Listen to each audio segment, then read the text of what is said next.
you do, ladies and gentlemen? Back in the dressing room. Once again, we're ready for dressing room interviews, where we try to bring you a little of the unusual inside information about the wrestlers. And I have here with me the young fellow that was down ringside tonight and you saw in the ring, Nicky Bockwinkel. Pleasure to be here, Jules, especially under the more quiet circumstances that they were a while ago. Well, Nicky, I want to thank you very much for being down ringside with me and also for jumping in the ring there at a time when it looked like Mike Ruby, the referee, and Al Steele certainly needed a little help. I thought it was very nice on you. Well, the referee, needless to say, with people like Blassie, does have his hands full. But he shouldn't have to have them as full as he did in the latter part of the match, because there should be no reason why a referee should have to have any contact with the man unless the guy is as unruly and seems to be as goofy as this guy Blassie is. I mean, it's just completely out of the question for what he did. And like I say, before I knew it, I just got wound up and I was up in the ring and I just felt that I had to stop him. Well, the excitement was pretty wild there at that. I noticed you lost a couple of buttons off of your shirt here in the thing, too. Wait a minute. Wait just a minute. Now, hold it. God. Jules, I'm sorry. Please, before I say something, this guy's an idiot. He's a nut. Please, if people excuse me, I want to get out of here. I'm hot. I'm sorry. I'm sorry. Well, Nicky, I'm very sorry, and folks, I want to apologize for what happened. We don't like to have these things happen, but there was quite a bit of hard feeling between us tonight. But right here, Mr. Moto, step in, Mr. Moto, the Japanese Sandman. Yes. Most powerful, strongest, greatest of all the Four East wrestlers. Yes, Mr. Joe Stamford, yes. Mr. Joe, I want to apologize to you what I did in the ring, you see. The people outside, the spectators, you know, they all the time, agitate me, you know. And I get mad. When I get mad, and I always want to fight, you know. Well, now, Mr. So I'm very sorry. I want to apologize because I always wrestle like what I say, gentleman. Well, Oriental always wrestle like a gentleman and clean like a gentleman, you know. Well, I appreciate you apologizing that way, but, you know, you did grab my coat there, and you saw just what happened here a moment ago. It could have happened to me out there. And then, you know, I got pretty mad myself. Yes, so, Jules, I don't want to get mad with you no more, all right? Very good. Yes, and thank you very much. And it's nice having you here with us.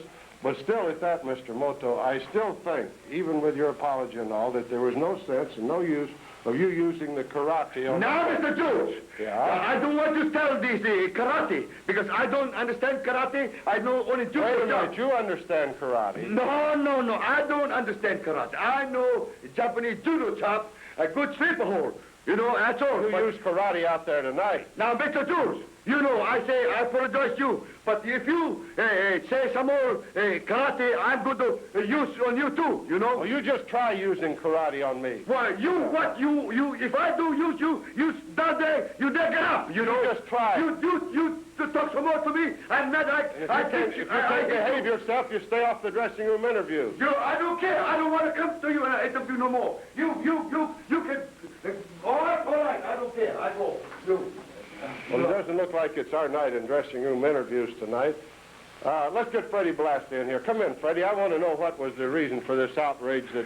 Well, after all, that pencil neck geek had no reason getting in a ring when I had the man beat.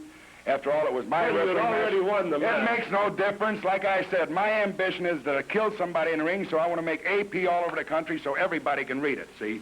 And like I said, if I'm in there with the ring, wrestling somebody, if they can't take it, they shouldn't get in. This is a man's game and not a boy's game, and that punk will find out if he ever gets in the ring with me that he hasn't heard the last of this. Believe me, I'm not satisfied with just tearing that pencil neck shirt off. I'm going to rip his neck off with a neck breaker. Not one, not two, not three. I'm going to keep going until there's nothing left of Nicky Bockwinkel. I guarantee you that. And just don't forget that, and don't take any sides, because, like I say, when I'm I come not taking any sides. You're not taking any sides. You congratulated him when he got out here, and you said he did the right thing when he jumped in the ring and came to that pencil neck's assistant. I didn't want to see you kill the man. Well, it makes no difference. Like I say, you're a commentator, and that's what you should do. Just stick to this microphone here and let the wrestling the fellas like me. Like I say, if they can't take care of themselves, they shouldn't be in here. This isn't a game where you get out there and play tiddlywinks. It's the best man, and like I say, I am the best.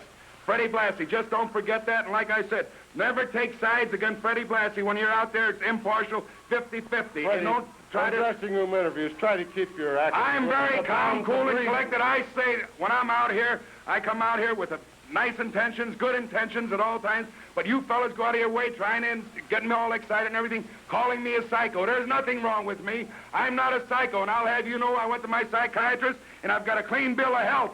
And I resent being called a psycho because there's nothing wrong with you. There's just something wrong with fellas like you and that punk Nicky Bockwinkel and the rest of these pencil necks that are in that ring. Nothing wrong with Freddie Blassie. Just don't forget that. Like I say, I'm very cool, Freddie, calm, we're and out of collected. time. Don't try to antagonize me. Freddie, I'm sorry, we're out of time. Yeah, you're sorry, but you don't show it. Well, I'm very sorry we're out of time, and ladies and gentlemen, I hope you'll be with us again next week.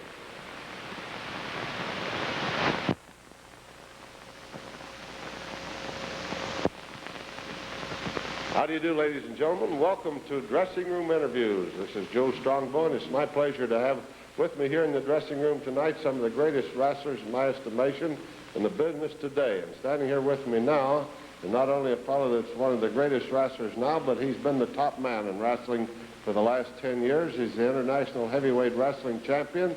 He returned from a tour of the world, but let's let him tell you. Of course, I'm talking about the one and only Lou Thesz. Well, thank you for the nice introduction, Jules. I did enjoy my world tour, yes. Wrestling gives us an opportunity to see the world. And now I'm back in this country, and I expect to stay in California, incidentally.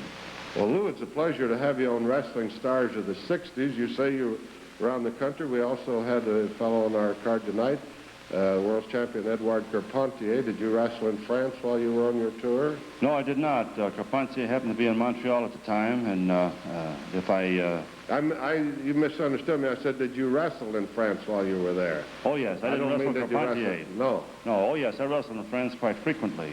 And I won the rubber match for the European Federation of Wrestling there and won the international title from a man by the name of Felix McKay. At that time, Edouard Carpentier wasn't over there. And I must say that if he were, perhaps things might have been a little different. But I did have plenty of opposition. The fellows are always in great condition over there. And that's the reason the Europeans do so well in the Olympics. They do a lot of training, and I think that's the reason that Carpentier has done so well, because he's a diligent trainer, and they're athletes that work at their business, which is the way it should be. Well, Lou, I've told the people many times that wrestling is one of the greatest sports in the world, in my estimation, because it builds a individual up instead of tearing their body down. Tell us a little about yourself. How young were you when you started wrestling? Well, Jules, I was actually very young, not to be jesting, but I was 8 years old. 8 years old when my father started tutoring me. But I entered the amateur ranks in St. Louis, Missouri when I was 13. And I finally graduated into the heavyweight ranks. And then St. Louis happened to be the seat of wrestling culture at the time. So I had some great athletes, Ed Strangler-Lewis and Ray Steele and some of the other wrestling greats to train with. So I got into the professional ranks, and I've certainly enjoyed my profession. Well, that's wonderful. I know on our show you wrestled George Drake, a mighty fine upcoming young wrestler. Gave you quite a tussle for a short time there. Yes, well, George is a good wrestling student. He knows wrestling very well. There's some difference in size. I do have some experience on him, but he certainly made a good account of himself, and it was a very interesting match, I thought. I enjoyed it. Well, Lou, I'll say one thing. It's been very interesting having you on Wrestling Stars of the 60s, and we hope we'll have you back again. Thank you so much. Thank you. Shandor Szabo. Shandor, you had a pretty tough match tonight, too, yourself, for Yes, a while with K.O. Matt Murphy, a former fighter. Jules, when you step in the ring, and anybody is tough there. And K.O. Murphy, it's a dangerous man. If he throw one of the left hook or right on you, it's a curtain. So I only think I had to watch today that hooks. But he's strong and fast, but like he's lacking a little bit of wrestling experience, which I have. Well, you have a few years of experience on him, but even at that, I think we were just talking to Lou Thesz. I think you started out wrestling very young also, didn't you? Jules, I was 15 years old. Europe, they have wrestling schools, weightlifting schools, and each schools, they have their own team, and I went into it when I was 15 years old. And when I was 21, I represented Hungary in Olympic Games. From then on, I went to the 1932 Olympic Games. Then after that, I forget to turn professional, turn that medals into money, you know. And the profession been very good to me, and America very good bit to me. I'm an American citizen now in 15 years, and I'm very happy that I made a decision that after the Olympic game I stayed here. Well, Zab, you spoke of Olympics. I see another fellow here that was in the Olympics, a world's heavyweight champion, Carpentier. Step in here, man. Don't run off, Zab. Let him step over here. Over here, Edward. Get over here. Szabo was talking about the Olympics. You were in the Olympics also, weren't you? Yeah, 1948 and 1952. In both times, and you represented France Gymnastic. in gymnastics. Gymnastic, yeah. And I know that as soon as you were through with the Olympics, you had been training for wrestling before that, hadn't you? Yeah, before in Greco-Roman in school, you know. And then when you got out, I think it was Henry de Glaine. Yeah, Henry de Glaine.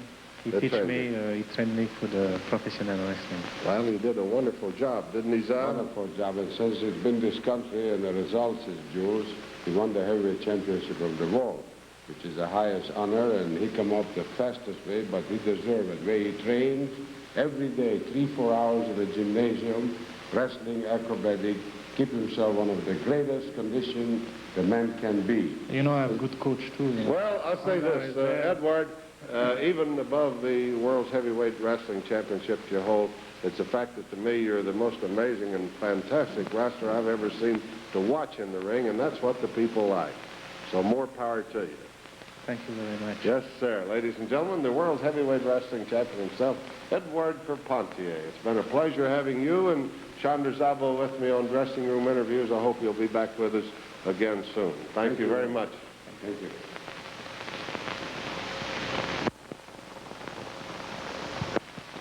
Now, this is Joe Strongbow once again, and I'm back in the dressing room to bring in some of the wrestlers, introduce to you at your ringside seat, and give you a little inside and unusual information about each and every one of them. First, the Japanese Sandman, the greatest and most powerful of all Japanese wrestlers, Mr. Moto. Hey, thank you very much, Johnston. You said the right thing, the powerful and the strongest Oriental. Yes. Well, Mr. Moto, I have to say that I've seen you in action many times, and I've never seen anyone with more power than you have in your wrestling. Power and Mr. Jules, a scientific wrestler. The only thing that we have, Mr. Moto, in this country, you know, we don't use the karate. What? I mean, I noticed in your matches that you're always using the karate. Now, this is a... Now, Joe Stumble, I don't want you to tell me that's I only use Japanese judo chop. Oh, no. I use judo chop, and I've been hit right in the middle of the ring all the time. I don't use karate. Oh, no. You right into the throat. Don't you tell me like that, Mr. Joe Stumble, because I wrestle clean, and I wrestle scientific, and I beat them ring all the time in the ring. Well, and you see tonight, I beat them in the middle of the ring all the time. And you don't tell me I use no karate or nothing. You don't see me. Well, now, that's not allowed in this country, and you're not going to be able to use karate. I don't use karate. I use judo chop. Very fast, very scientific. Mr. Moto, yes, don't get so excited. You don't. Why you tell me like that? Well, now, just don't get so excited. Let's talk this over peacefully now. All right. I talk peacefully. You don't tell me something I don't do. All right. You're a clean wrestler. Yes, very scientific wrestler. Yes. Judo chop and clean. You always like to wrestle nice and clean. Yes, yes. And I do my opponent very nice. I pick him up all the time nice. Well, thank you very much, Mr. Moto. I'm glad to know that you are a clean, scientific wrestler. And the only thing I have to say to you, next time you wrestle, don't use the karate. Don't you tell me. Just a minute. I shock you too. You... Well, now, just a moment now. Tell us we'll have no more of this action. Here's a young fellow here I want to talk to. Nicky Bockwinkel, the Western Heavyweight Wrestling Champion. Nicky, welcome to Dressing Room Interviews. Pleasure to be here. Pleasure to have you interview. Well, thank you a lot. I've known this boy since he's just a little tot. I watched him come up through athletics. He was back to my favorite university, Oklahoma University, for a while. Did athletics there. And now then, Nicky, you really come up in the wrestling game. Well, with people like Jules around and my father and many other great wrestlers who, when I say I was just there all the time. It was in my blood, I think, from the beginning, and I'm very happy, and I'm really glad that I've become one. And it definitely is my... Well, Nicky, I wish we had your belt here with him to give him a closer-up view of it, but they've seen you wearing it in the ring, and It's a stepping stone, and I know that you're after the big man, the world's heavyweight wrestling champion, Edward Carpentier. Definitely, very much, Jules. Well, thanks a lot for being with us, and good luck to you, Nicky. I hope we'll be seeing more of you. Oh, Sammy Berg, Samson Berg, I believe they call you, don't you? That's right. Yes, sir. Well, Samson, I'll tell you, I want to ask you a question or two in a minute about your tremendous strength. Ready? What I wanted to ask you, Sammy, was just exactly what did you do to develop this body of yours the way you have? Well, Jules, this goes a long way back. I originally started out as a swimmer. Now, I was Canadian breaststroke champion, butterfly breaststroke champion for 3 years, and I represented Canada in the 1948 Olympic Games. And so I've always been in athletics and in sports, and I think I owe all my success, my conditioning more to swimming, and eventually to working out the weights, exercising, which I still keep up today. And I consider myself one of the strongest wrestlers in the business today. Do you do any road work? Yes, on occasion, at least once a week anyway, on Sundays. I usually run beaches, That's what I thought, because I've heard people say they saw you running up. I get up pretty early. I get up about 7:30 in the morning on Sunday, and I do at least 3-4 miles down that beach, at least once a week anyway. Well, Sammy, we're certainly glad to have you with us, and it's very nice to see a young fellow like you that keeps in such splendid condition and really gives his all when he goes in the ring. I certainly try my very best, Jules. Well, thank you a lot. Thank you, Jules. We'll be looking forward to seeing you again. Right. Thank you very much. Now, ladies and gentlemen, it gives me a great deal of pleasure to introduce to you the world's heavyweight wrestling champion, the pride of all Paris, Mr. Edward Carpentier. Welcome, Edward. Thank you very much. And along with Edward here is his manager and his business partner and so forth, Mr. Szabo, 3 times world heavyweight wrestling champion. Thank you very much, Jules. You know, Edward does speak very good English. I met Edward in Paris 3 years ago, and I helped him to come over, and with hard work, paid up very handsomely. He won the World Heavyweight Championship, and now he's campaigning all parts of the world, and he's defending the title against all comers as any opponent. He's learning a little English. Oh, now, wait a minute. I don't think that he speaks bad English at all. You and I get along fine. I speak a little bit. You speak a little bit. You speak very good English.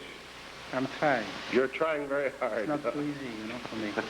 Edward, I know that you're one champion that defends his title to any one that any promoter says is used to, that has a right to it. And you spend just about most of your time riding airplanes to cover these matches, don't you? Oh, yeah. I'm through every week, Back and forth from from the east to the west? East to the west. Canada? Coast to coast, Canada to Hawaii to Anchorage sometime. Alaska, everywhere. Wonderful. Well, I'll say this, that when you see this man in action, which you will be seeing on our Wrestling Stars of the 60s here, because Edward has been signed for a series of matches with us, and you'll see this great wrestler in action.